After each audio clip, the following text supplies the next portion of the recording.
ơn Đức Chúa Trời Ba Ngôi, Chi hội Tin lành Phú Prong được tổng liên hội và các cấp chính quyền cho phép khởi công xây dựng nhà thờ. Trải qua bao nhiêu năm, bởi sự quan tâm giúp đỡ của quý lãnh đạo giáo hội và quý lãnh đạo chính quyền, để hôm nay chi hội chúng tôi được lễ khởi công đặt viên đá xây dựng nhà thờ trong sự hiện diện của quý vị. Tạ ơn Đức Chúa Trời cho tất cả chúng tôi xa gần về đây, chúng ta xa gần về đây bình an và kịp giờ.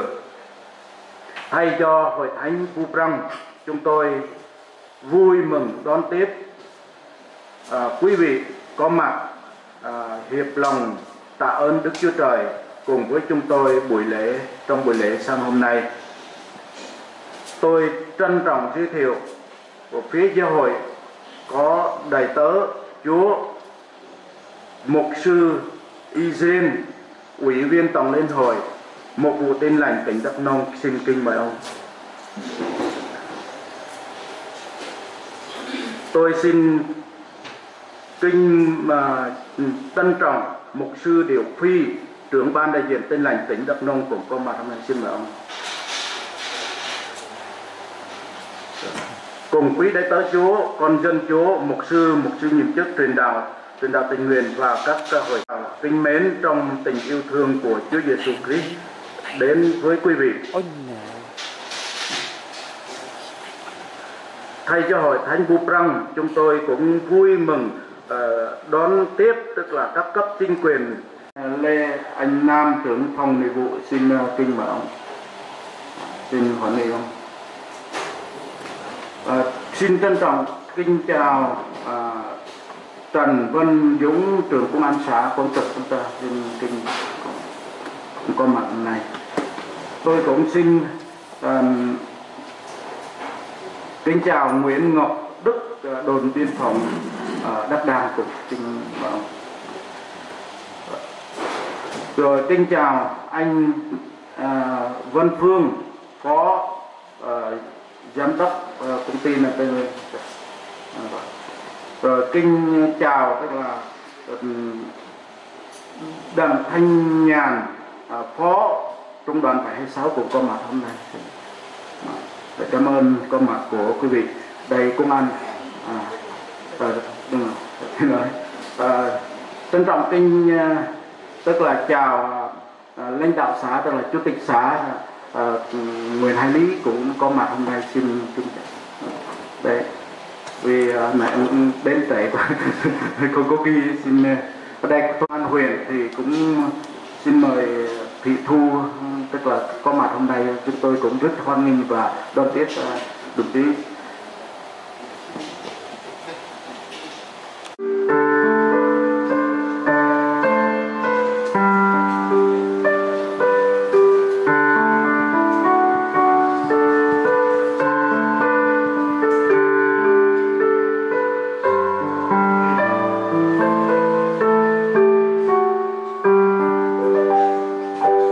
Với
xin mời một sư trưởng ban cộng đồng khán giả. Xin mời. Hallelujah, Hallelujah, Hallelujah. Tamarne dương vắt lọc quét mà phe sư người đấy Pran tu tụt tách tập và trốt Pran tu nào mà hạt trốt lép cô ba và trốt tầm từng nét cao chạy đi đẹp mất Pran tu nào mà hạt riêng hình còn của lít năm của lúc thì sắc chân mày nằm hình bác không ngăn nghiên ô quanh rác nắp tla tầm mặt nốt căn e ô che hình tóc chít tầm nào ti Pran tu cũng còn ác kram chút năm ngàn nghìn Yor nào giúp quanh rác thì nào cấp cơ tắc mà ôm mòn mai quanh là biểu trưởng bác thì sự tổng ý hồi nào ác tầm nào thì là vùng gân lúc ơ bư đi rạch tù đọc dương vàng của mày thì nào giúp công tác mà các cấp lãnh đạo chính quyền chỉ khẩn tăng là phù tạo điều kiện ưu ái cây mà lẽ ngôi vùng còn thì mày cút kêu tầm thua mong hình tầm quần ở Prai ra hẳn dùn nào chết là vụ ốc mòn mày Prai nằm tì là vụ Cherry Tăng chỉ quý viên tổng liên hội một vụ tin lành trên đất nông vụ hè đắp chặt sĩ mục đích thì bằng năm xoan kết đầu vai đông mỗi năm tắc là trộn mày có là vụ ăn bằng để kết năm xoan chân của ta quẹt ác ô quẹt ra mày chân để kết nào đập phần phương bên nào ai thì sốc sôi của con thì khơi bạc can là quẹt ra rất nhá mà mày tầm nào hình bư mình ra ăn rinh ăn tông ô quẹt ra hết ra phòng xăm lo lên lắp bò vân ra quẹt ra đủ mày cút rêu biết gai ăn nào đập phần mày bắt sót lẽ nào sẽ cần bắt lẽ nào cần tắt ô phần ra hiện bắt bóng sân cha mà con bàn tay vững gần tù lạc quen vào mày chào lên với nhau mà còn thầy Yes please Amen. Sau đây chúng ta cũng nghe bài hát ca đoàn của Thánh. Xin mời.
dự. Xin mời.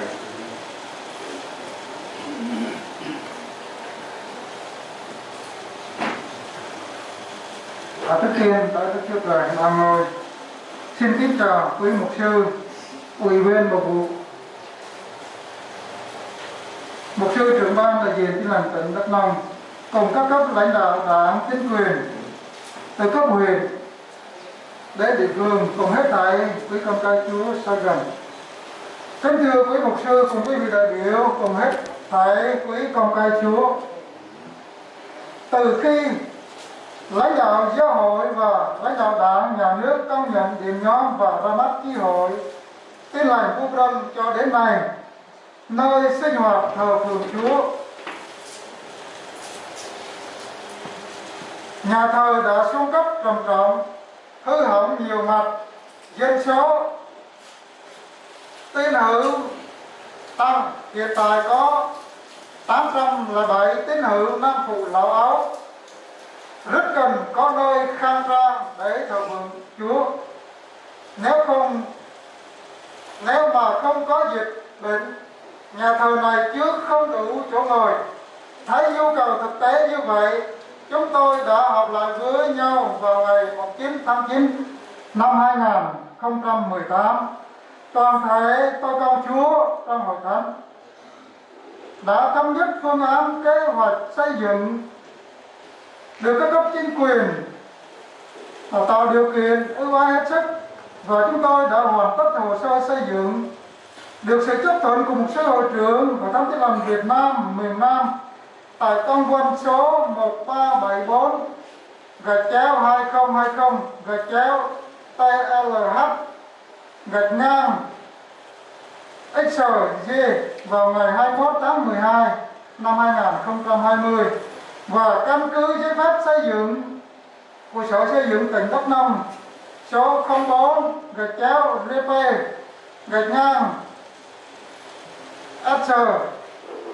XG cấp phép ngày 11 tháng 5 năm 2021, dự kiến xây dựng chiều rộng 13 m, chiều dài 27,8 m, tổng diện tích là 361,4 m², chiều cao công trình là 12,1 m, số tầng 01, chưa có công trình phụ như là tư thất, phòng giáo dục giáo dục. Tổng kinh phí 1.318.600.000. Đó là lý do có buổi lễ ngày hôm nay. Xin quý mục sư truyền đạo chấp sự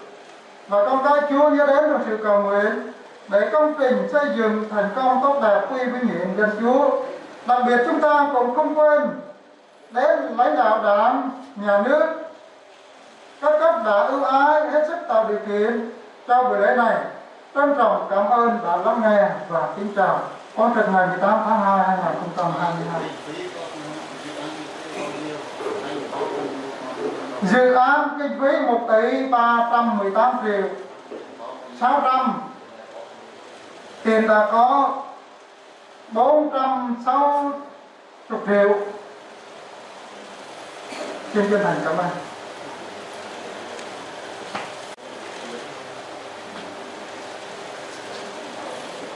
Sau đây thì chúng ta cũng nghe lời Chúa ở trong sách Cô-rinh-tô thứ nhất đoạn 3 câu 10 đến câu 22. Xin mời các quý lên đọc.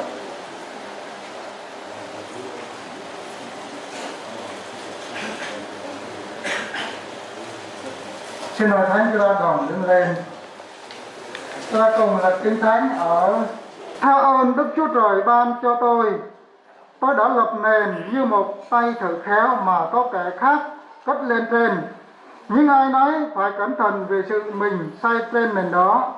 vì chẳng ai có thể lập một nền khác ngoài nền đã lập là Đức Chúa Giêsu Christ. Nếu có kẻ lấy vàng, bạc, bửu thạch, gỗ, cỏ khô, rơm rạ mà xây trên nền ấy, thì công việc của mỗi người sẽ bày tỏ ra. Ngày đến sẽ tỏ tường công việc đó, nó sẽ trình ra trong lửa, và công việc của mỗi người đang giá nào, lửa sẽ chỉ ra. Vì bằng công việc của ai xây trên nền đã còn lại thì thời đó sẽ còn tránh lãnh phần thưởng mình. Nếu công việc của họ bị thiêu hủy thì mất phần thưởng, còn về phần người đó sẽ được cứu xong như qua lửa vậy. Anh em hãy chẳng biết mình là đền thờ của Đức Chúa Trời và Thánh Linh Đức Chúa Trời ở trong anh em sao? Vì có ai phá hủy đền thờ của Đức Chúa Trời thì Đức Chúa Trời sẽ phá hủy họ. Vì đền thờ của Đức Chúa Trời là thánh, mà chính anh em là đền thờ. Chớ ai tự dối mình. Nếu có ai trong vòng anh em tưởng mình khôn ngoan theo cách đời này, hãy trở nên dạy dột để được nên khôn ngoan, vì sự khôn ngoan đời này trước mặt Đức Chúa Trời là sự dạy dột. Như có chép rằng, ấy là Chúa bắt những kẻ khôn ngoan trong mưu kế họ, lại rằng Chúa thông biết ý tưởng của người khôn ngoan, Ngài biết ý tưởng họ đều là vô ích.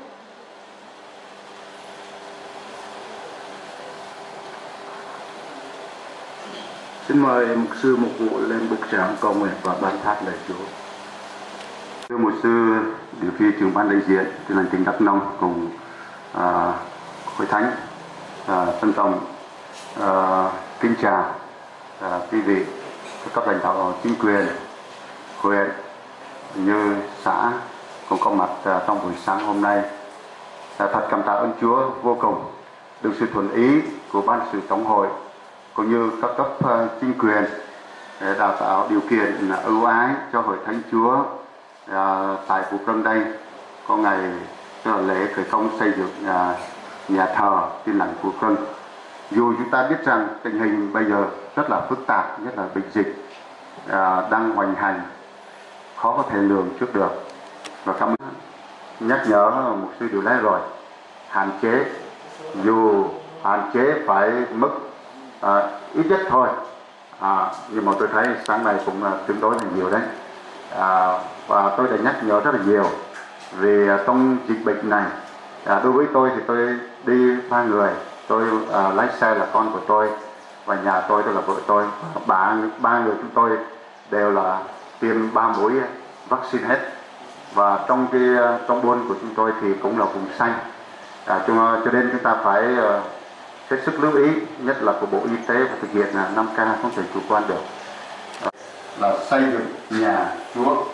với câu gốc là họ sẽ làm cho ta một đền thánh và ta sẽ ở giữa họ. Và thưa hội thánh, khi chúng ta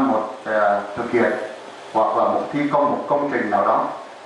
điều đầu tiên không thể thiếu đó là chúng ta là lễ đặt viên đá, hoặc là những câu từ ngữ là động thổ hay là khởi công xây dựng nhà thờ. Điều đó quan trọng như thế nào quý vị? Đối với cái phần thuộc linh của chúng ta thì đó rất là quan trọng, vì xây dựng, nếu mà mình xây dựng một cái nhà riêng của chúng ta thì đó thì là dễ. Tôi có thể bỏ túi 100, 200 hoặc 1 tỷ có thể xây xong, vì đây là nhà Chúa, và nhà Chúa ở đây là không phải một người, mà trong đó phải có trách nhiệm tất cả già cả trẻ, phải có chung với nhau để xây dựng nhà Chúa. Người thì có công, người thì không có công cũng có thể cầu nguyện để mà cùng nhau để xây dựng nhà Chúa. Chúng ta phải có ý nghĩa về thuộc linh nữa. Đó là như thế nào? Lễ đặt viên đá, xây dựng nhà thờ, nó có ý nghĩa thuộc linh. Đó là như thế nào? Đó là Chúa là nền hội thánh, vì trong câu 3 đã đọc hồi nãy, thứ nhất đoạn 3 câu 11,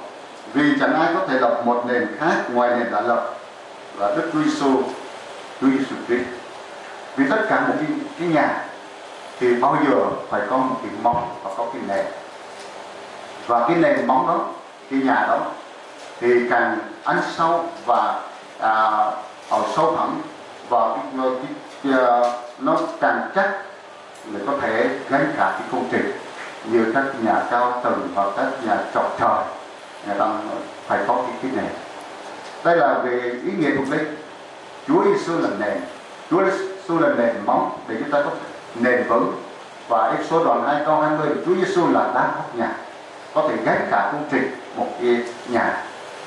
Một cái viên đá đầu tiên cũng có phải viên đá cuối cùng để sau này có một cái ngôi nhà rất là khang trang đẹp đẽ. Và tạ ơn Chúa vô cùng, và Chúa là ban phước, và cảm ơn các cấp chính quyền là đã tạo điều kiện, nhất là hội thánh Chúa tại đây và vùng biên nữa, cái sát nách của chúng ta đây rất là khó khăn, và cuộc sống bà con ở đây cũng rất là thiếu thốn, mà mong ước cái nhu cầu phải có một cái ngôi nhà thờ sinh hoạt thờ phượng Chúa được rộng rãi hơn, đó là niềm ao ước. Và cảm ơn Chúa thì giáo hội cũng rất là quan tâm, và các cấp chính quyền cũng tạo điều kiện ưu ái, rồi từ các giấy tờ, rồi giấy phép, với tất cả những tổ chức hôm nay cũng rất là suôn sẻ và rất là tốt đẹp. Và xong qua tôi đã nói với ban tổng hội, và mai tôi sẽ đi lên đặt cái đá xây dựng nhà thờ. Nhưng mà dịch bệnh nhiều, mục sư có đi được không? Dịch bệnh nhiều căng lắm mục sư ơi, tôi nói ban tổng hội. Bởi vì trước đây là ở thành phố, vì thành phố vì là không có test có gì nữa, nhưng mà bây giờ lên Tây Nguyên tôi việc căng lắm. Bây giờ cái điểm F0 á, bây giờ rất là nhiều. Sau đó là mục sư trong trường thật rồi, tôi có đổ thừa thành phố nha, tôi có đổ thừa thành phố với tôi nha.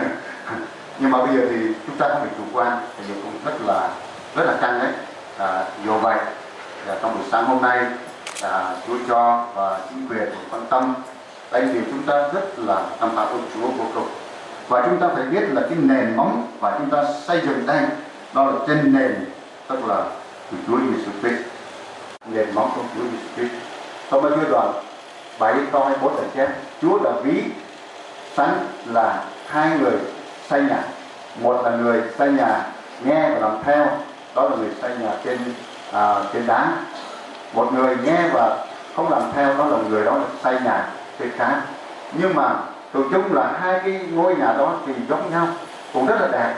nhưng mà nó có thể sẽ biết như thế nào.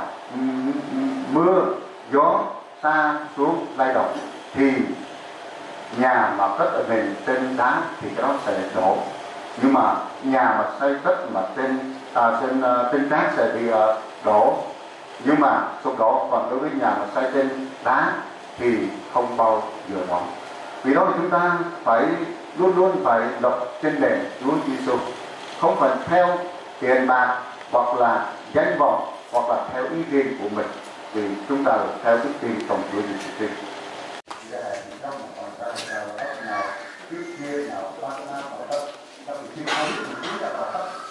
Nhưng em chưa lập cái nền nào theo nào cái anh ấy nó cũng tốt, còn một vài đời còn một việc nữa thì không còn là còn câu một ngày. Cho nó một câu anh này của mình ấy, mỗi tháng phải thấy trên nền, còn tôi của mình ra thì còn ra. Có còn mỗi người mỗi tháng Chúa đây, cái đầu có một thành viên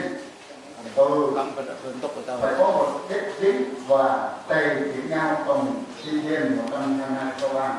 tức là kết nhau tề chỉ. Đó là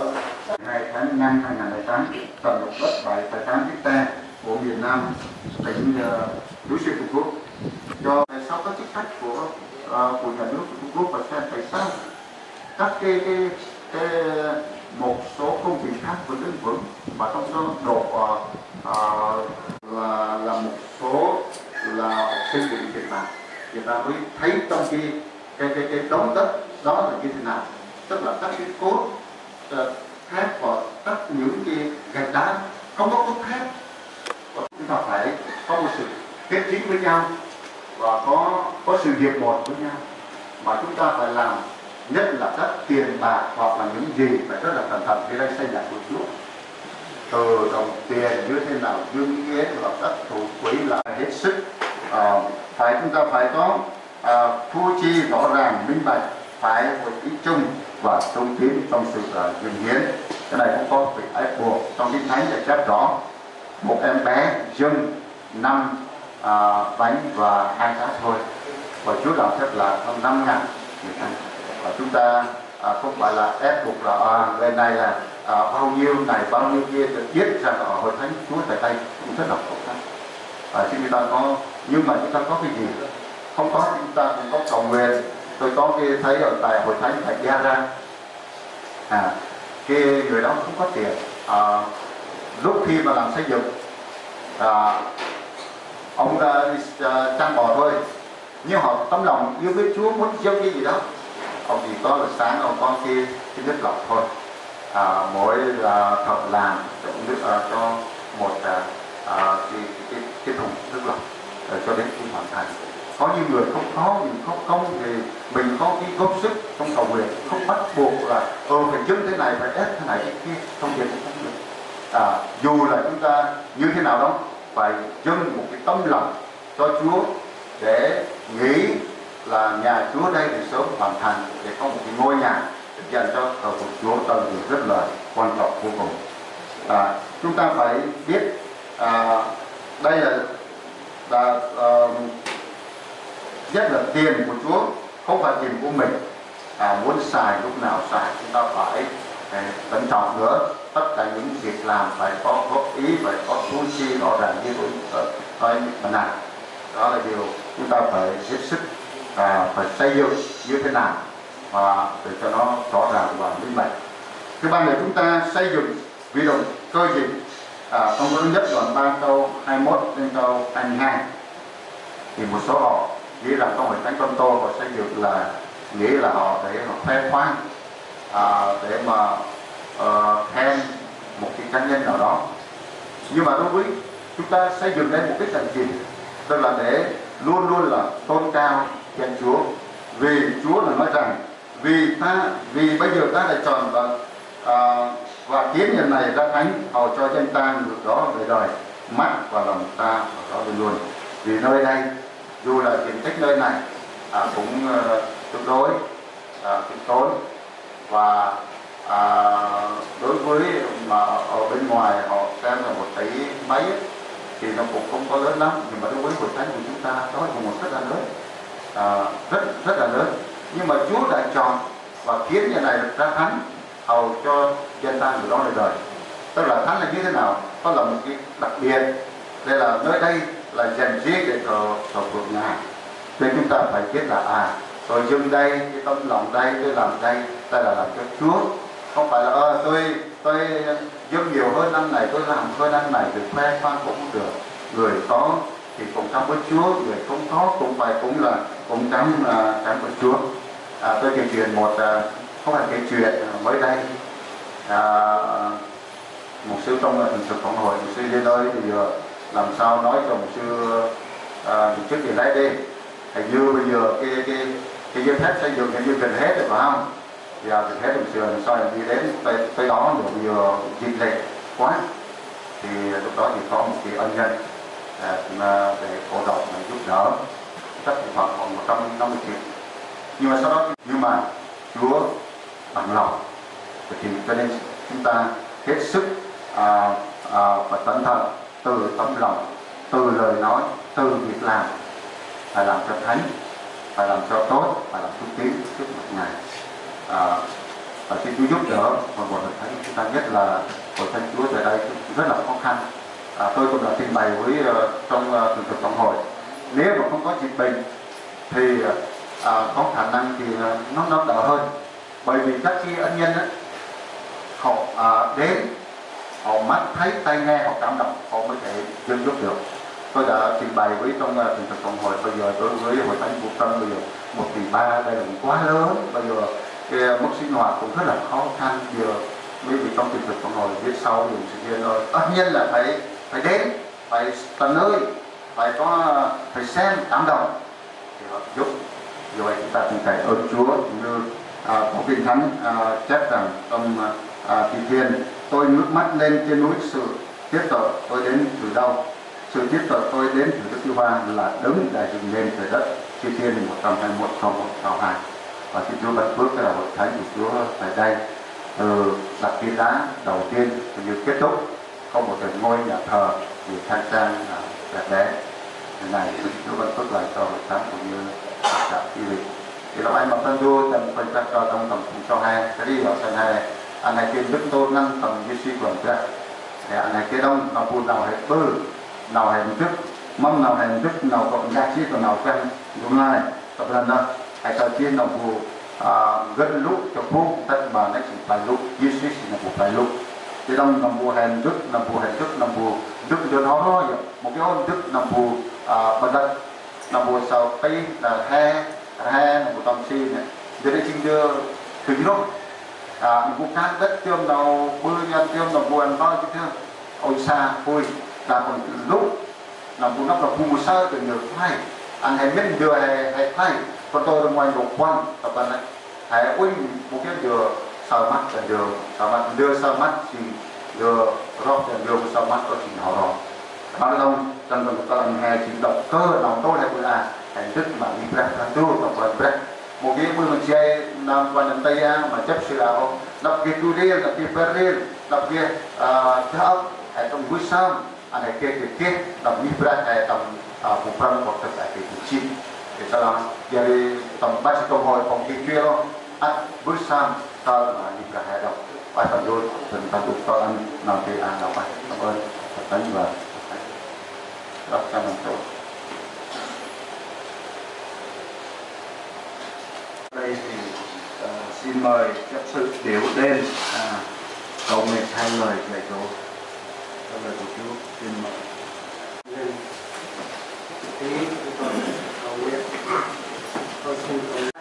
Hallelujah lạc quan mặt rằng đùm bước con ngoài ở quan ra ôi hè tu nam hè tu mong hè thì kết nó ác hè đặt thực quay ra hơi đi chỗ năm chỗ na thì nhịp ra đù của prang thì hình cấp gần ở quan ra bước vào thì là thì tạ phước nó tu ông mai coi lắm đây một sự mục thu bác nó ở ngoài trên mà rõ lên còn đầu giúp gì nhịp ra đủ tầm nhịp ra bằng ở quan ra ngàn đông ở quan ra ăn hèn lại lên hầm rồi xin mà quan ra Jesus Christ chịu phải lúc ở quan ăn chặt thêm mà hèn thì xây dựng lại ở quan hèn một cái tục rồi cái xin ở lúc quan ra ở cũng để hết bác kia rất xoan các cái nông mình các cái chất dưa các cái đặc biệt lo cao ở phần để anh hay sau ha rồi xin mà còn ra này cũng giờ tầm on mai còn năm đây rồi can đi ra bàn xây dựng lại một cụ cho thành cái chỗ ai rồi xin mà còn ra sự mà lòng rút sam ở chỗ cái cũng tầm luôn làm hèn ra hoàn toàn đủ anh làm người ai phải kết còn hèn cái trách nhiệm mỗi người mỗi cá nhân ở phần tham mà còn cả ưu tiên tại cứ toàn bộ ông mà còn năm đây quan niệm ta đường vân can đi ra bàn thực hiện đó là mà hèn cái trách nhiệm lại một hèn ở phần cả như vậy còn với sam thì chân nó mấy người thì thường tăng còn hèn kết ở phần cả với sam lại năm còn mà sắp còn Jesus Christ Amen.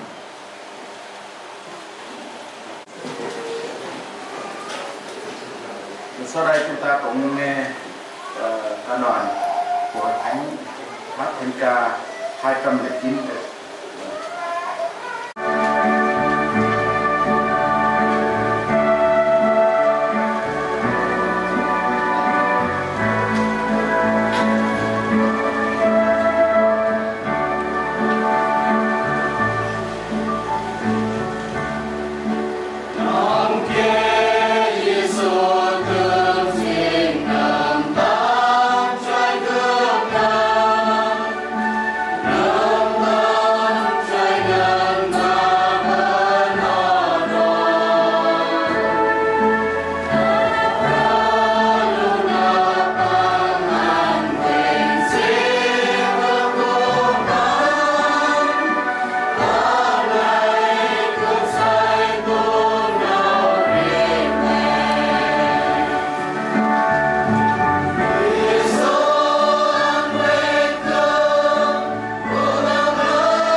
được nghe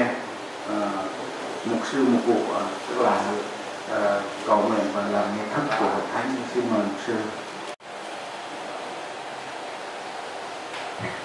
Hội Thánh Tin Lành Việt Nam Tổng Liên hội số 1374/2020 TLS XG về việc xây dựng nhà thờ Cộng hòa xã hội chủ nghĩa Việt Nam độc lập tự do hạnh phúc, thành phố Hồ Chí Minh ngày 21 tháng 12 năm 2020, kính gửi quan điểm và ban chấp sự chi hội Tin Lành Phụ Rân tỉnh Đắk Nông. Thưa quý vị, chúng tôi đã nhận được quý văn thư đề ngày 5 tháng 10 2020 xin xây dựng nhà thờ Tin Lành Phụ Rân tại xã Quang Trực, huyện Tuy Đức, tỉnh Đắk Nông. Thường trực Tổng Liên hội kính phúc đáp một nhỏ căn cứ nhu cầu của các tín hữu, chúng tôi chấp thuận việc xây dựng nhà thờ Tin Lành Phụ Rân tại vị trí ghi trên. Hai nhỏ về mặt pháp lý, quý vị cần hoàn tất các thủ tục chuyên môn về xây dựng. Ba nhỏ khi tiến hành thi công xin tiết kiệm để không manh động lúc hoàn công. Trân trọng kính chào thay mặt ban sự tổng hội, hội trưởng mục sư Thái Phước Trường đã cần ký. Ủy ban nhân dân tỉnh Đắk Nông,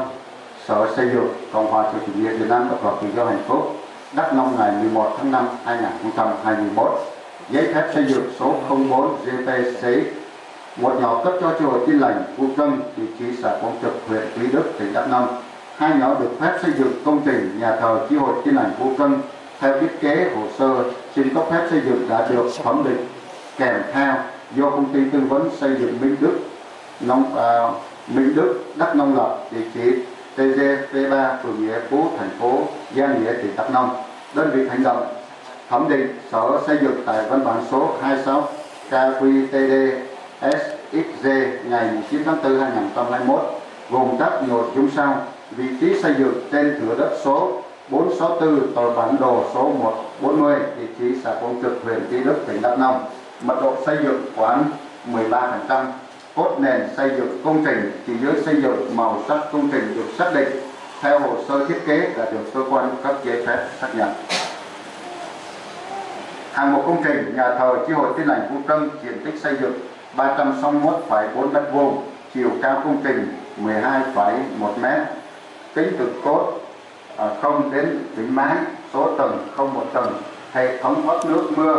khi đấu nối hệ thống thoát nước mưa của công trình ra khu vực thoát nước chung của khu vực phải có thỏa thuận của địa phương. Ba nhỏ giấy tờ về quyền sử dụng đất theo giấy chứng nhận quyền sử dụng đất, quyền sở hữu nhà và tài sản khác gắn liền với đất số CI 287330 ngày 17 tháng 3 2008 do Ủy ban nhân dân tỉnh Đắk Nông cấp, tổng diện tích 2.817,1 m², mục đích là đất tự giá. Bốn nhóm giấy phép có hiệu lực khởi công xây dựng trong thời hạn 12 tháng kể từ ngày cấp quá thời hạn trên thì phải đề nghị gia hạn giấy phép xây dựng. Giám đốc Sở Xây dựng Phan Anh Tuấn ký và đăng ký. Câu 1 đến câu 4.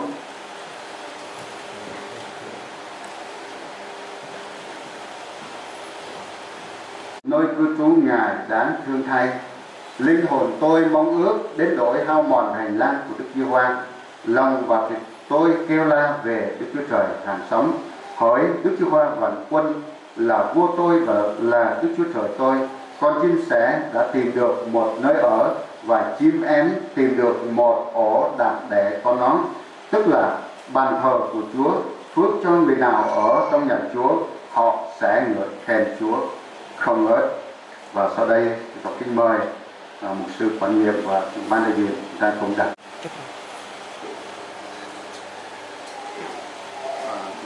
Cảm ơn Chúa, rồi công thông và là cái đá đầu tiên như cái đá cuối cùng của nhà thờ Thanh Trân này và một nữa thì cầu nguyện với tân tộc kính mời.วันมาอักเงินนารายเกปีมันเอาอัดเงินยิบรันไปผู้ปรังหวังจุดบึกนารดองกินเกตเราปนเราพุทธสัมเราเงินลูกเราพุทธแม่นำยิ่งสิกว่าอีกแล้วทำไมเยอะที่เกิดเรานับแต่เราเมื่อกี้ทำไมเอาหมดกินเราปกปักเดียบจับโยมเชื่อเราเป็นอุ้ยเราพูดเราเล่าแห่งโตมาได้ยอดเราทำลูกสิ่งทำไมยิ่งสิกว่าอีกแล้วมาอัดริบแบบนั้นทำด้วยได้ทำโตผู้ đọc mày học sách chi đọc mày phát chiên đọc con kẻ mò mày kia nào lương gia mò mày thì phút tại mắt mày huynh và vợ mang làm là ông bực làm dục chẳng mày ăn nó cũng làm em bác mà phun cho mày chẳng mày cao tông tổng lại tổng gương can quanh năm tây tổng lại gương can ban xây dựng na ba tông lấy một tổng phun cho mày lấy một tổng chú xây dựng tổng đầu tư lấy một tổng phun can mà nó quay ông bực làm dục mày cao tông ông mòn mày thì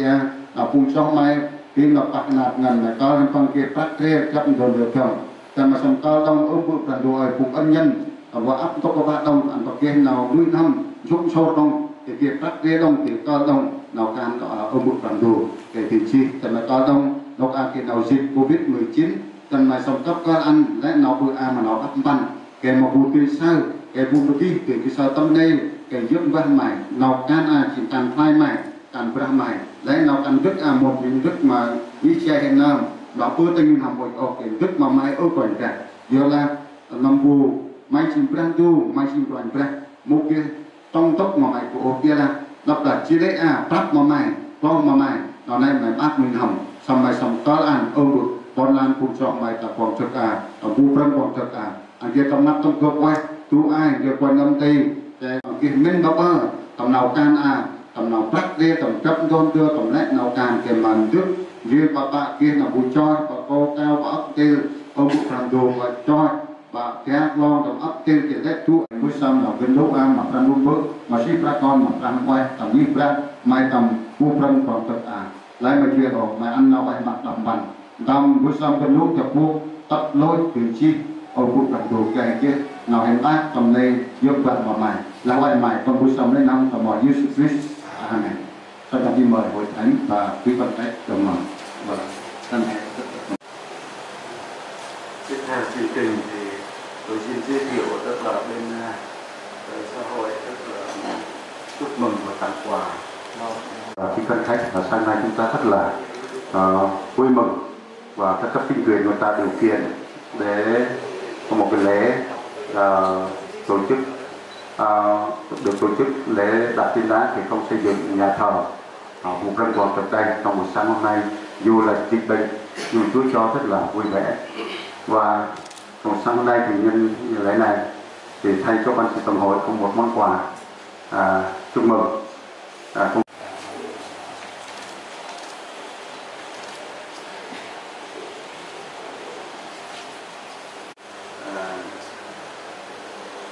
chi hội Tin Lành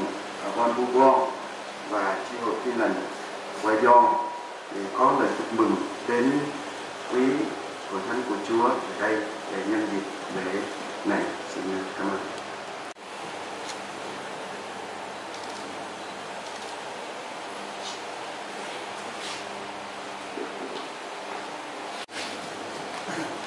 Bắn rồi. Đây xem.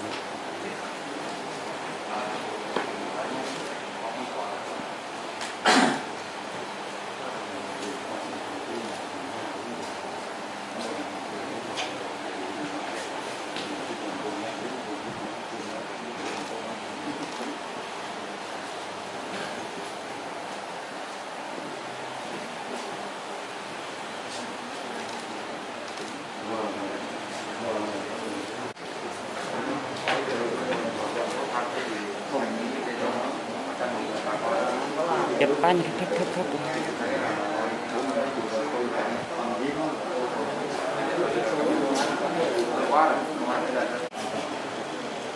đã diễn ra một bình an và tốt đẹp. Tôi xin trân trọng cảm ơn mục sư Jin, ủy viên tổng liên hội một Tin Lành tỉnh Đắk Nông, dù là công việc của ông rất là bận rộn mà ông được có hiện diện và làm lễ với con được bình an. Cảm ơn mục sư Điệu Phi, trưởng ban đại diện, cùng với gia đình cũng đến chúc mừng và cầu nguyện ngày lễ đặt Thánh Đá hôm nay. Tôi cũng trân trọng cảm ơn các cấp lãnh đạo chính quyền xã, huyện xã, rồi công an xã, rồi các đồn biên phòng cũng như lãng hoa của chúc mừng của các đơn vị như Nam Tây Nguyên, Công đoàn tại 26. Xin quý vị xin chân thành cảm ơn quý vị. Sau biết ơn và lưu niệm, tôi cũng xin có quà lưu niệm cho quý vị. Về đây thì xin mời mục sư mục vụ và trưởng ban lên trước.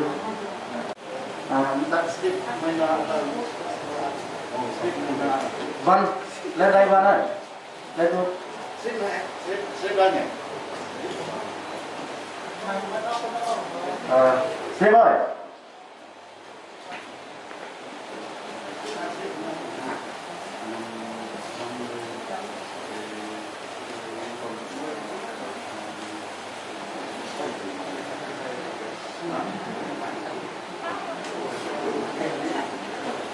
Văn ơi, lên đây, lên.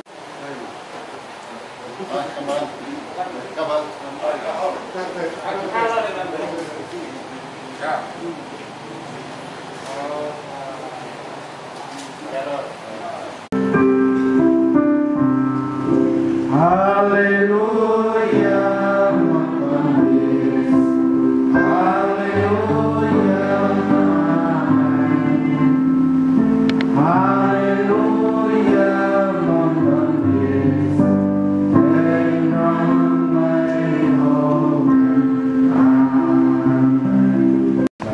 Kalau tentu payah along pernah dubur, lalu si pelakon mematang roh tentang wah. Tentu pencah sampai sen an nong busam nong dulu mangi prah mata bukan waktu dalam luk tepuk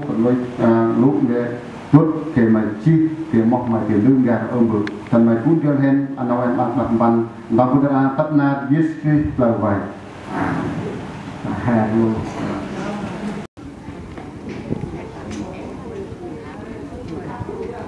Cấp hay là trông chèn nào ai hay chất bị